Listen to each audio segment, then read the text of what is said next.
Bapak Ibu Saudara dan Saudari yang terkasih dalam Kristus, hari ini gereja sejagat merayakan peringatan wajib Santo Cornelius, Paus dan Martir, dan Santo Cyprianus, Uskup dan Martir.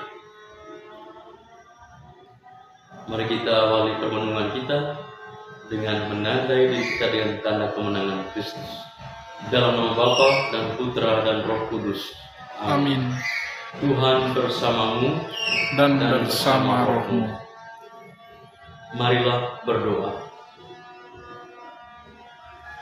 Allah Bapa yang Maha Kasih, Engkau telah memberi umat-Mu Santo Cornelius dan Cyprianus, gembala yang giat dan martir yang perkasa.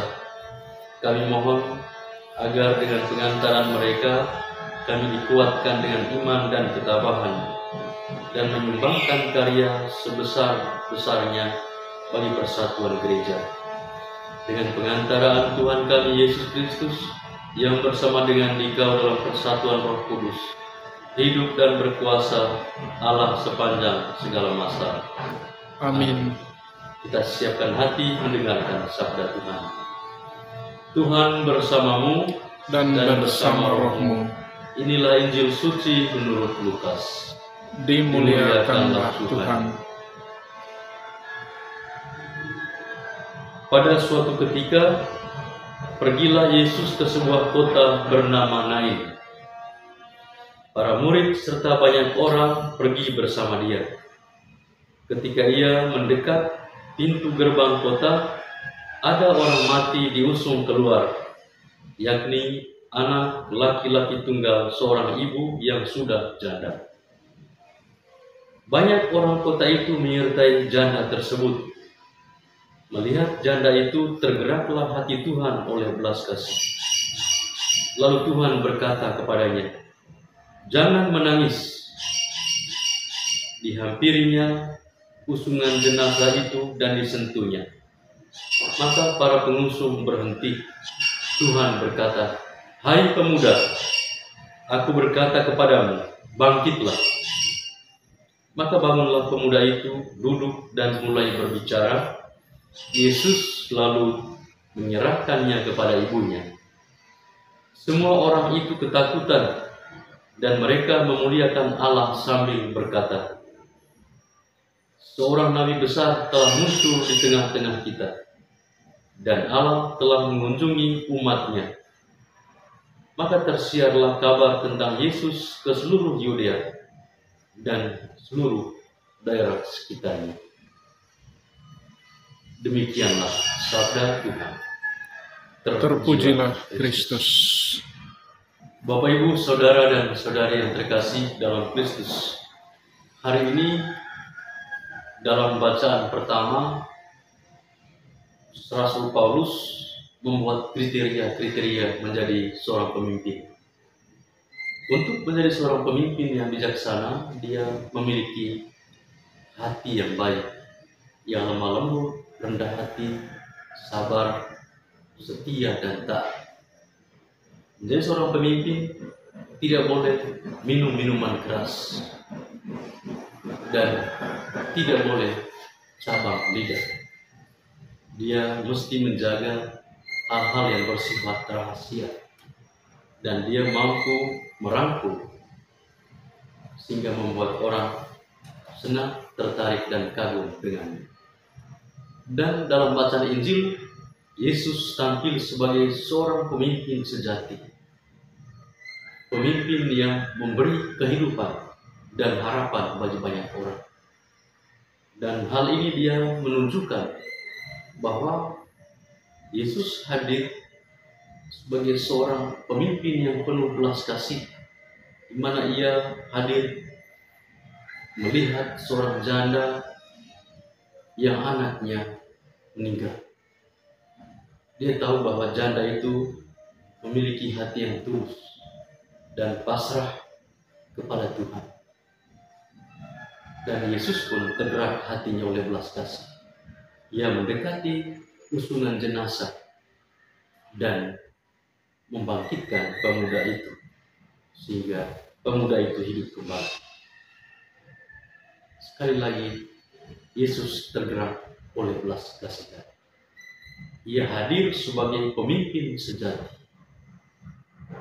Ia hadir karena kasih yang besar kepada manusia. Karena itu Bapak Ibu, saudara dan saudari yang terkasih dalam Kristus, pada hari ini Gereja Semesta memperingati peringatan wajib Santo Cornelius dan juga Santo Cyprianus. Kedua tokoh ini adalah sangat mencintai jiwa-jiwa, sehingga pada akhirnya mereka rela menjadi martir karena cinta kepada Tuhan dan juga cinta kepada orang yang mereka layani. Bagaimana dengan kita yang percaya kepada Tuhan? Tentu Tuhan Allah terus-menerus menguji kita, menguji kemurnian hati kita, bagaikan emas untuk mengetahui kemurniannya harus dibakar terus-menerus. Demikian pun hidup kita, supaya Tuhan Allah melihat kejernihan, keutuhan diri kita di hadapannya, maka memang kita harus melewati berbagai macam tantangan dan cobaan. Pada saat itulah kita mengandalkan Tuhan sebagai sumber kekuatan, sumber keselamatan kita. Seperti pengalaman seorang janda.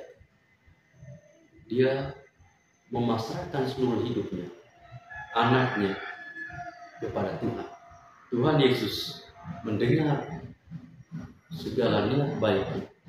Dia pun hadir tergerak oleh belas kasihan dan menghidupkan kembali pemuda itu, anak seorang janda. Maka Bapak Ibu saudara-saudari yang terkasih, kita juga harus mengandalkan Tuhan dalam seluruh hidup kita, membiarkan Tuhan memimpin diri kita, dan Tuhan siap memakai kita untuk menjadi pemimpin bagi diri sendiri. Sebelum kita memimpin orang lain, kita siap diformat oleh Tuhan Yesus sebelum kita memformat orang lain, sehingga kita juga dapat menjadi formator yang unggul, yang memberi teladan yang baik kepada anggota keluarga kita, kepada rekan kerja kita, kepada anak murid kita, kepada bawahan kita, atau kepada siapa saja. Sehingga dengan keteladanan hidup, orang dapat mengikut kita, meniru cara hidup kita seperti Tuhan Yesus dan juga Santo Cyprianus dan Cornelius, yang walaupun rela mati karena cintanya kepada Tuhan dan juga pada sesama. Mari kita serahkan seluruh hidup kita kepada Tuhan Allah, supaya Tuhan memimpin kita dalam seluruh tugas dan karya kita. Kemudian kepada Bapa dan Putra dan Roh Kudus, seperti pada permulaan, sekarang, selalu, dan sepanjang segala abad. Amin. Marilah berdoa. Allah Bapa, sumber kebijaksanaan, sakramen Ekaristi telah menyegarkan jiwa raga kami pada peringatan para martirmu, Santo Cornelius dan Santo Cyprianus. Semoga seturut teladan mereka, kami diteguhkan dengan kekuatan Roh-Mu, sehingga kami berani memberikan kesaksian tentang kebenaran Injil yang menyelamatkan. Dengan pengantaraan Tuhan kami, kini dan sepanjang segala masa. Amin. Tuhan bersamamu dan bersama rohmu. Kita sekalian, pekerjaan kita di hari ini, semua orang yang kita doakan dalam perayaan ini, senantiasa dilindungi, dibimbing, dan diberkati oleh Allah yang Maha Kuasa, Bapa, Putra, dan Roh Kudus. Amin.